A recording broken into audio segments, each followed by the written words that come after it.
Нью-Холландтан соң Ропаға елның елы шулай Илдус Әндәрҗанов теләсән инде техниканы иярли алучылардан эшкә батыр булса да уңышлары турында сөйләгәндә тыйнак.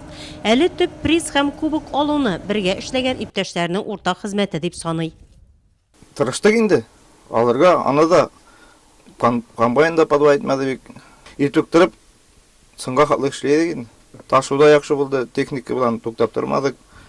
Шуны сайбат булды. Малайлар да, водительләр да аңлап шулай бер-берне эшләдек.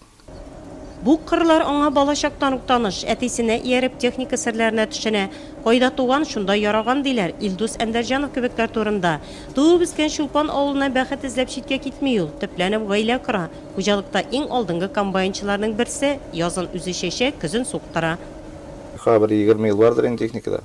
Элекке школдан помощниктар эшләдем, тоже комбайнда, нидә, помощник булып. Бик җаваплы карый эшенә, уңган механизатор техникасын яхшы белә, әйбәт тормыш алып бара ул, актив, нинди генә эш курсаң да бөтен эшкә җаваплы карый ул.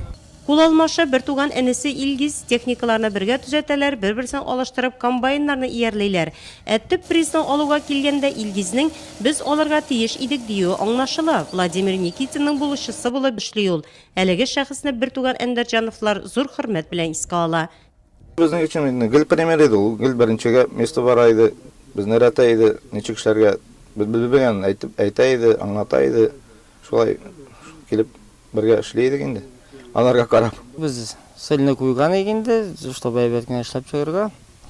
Тем более Никитин Владимир була, мен күп еллар булып аның помощник эшләгәнем, 4 ел элекке доннар вакытында әле.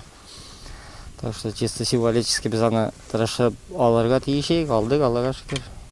Елдан ел үр артына үрләр яулый ул. Үткән ел иң яхшы комбайнчы республика бәйгесендә 100 000 сумлык премиягә лаек булучылар арасында Илдус Әндәрҗанов та бар иде.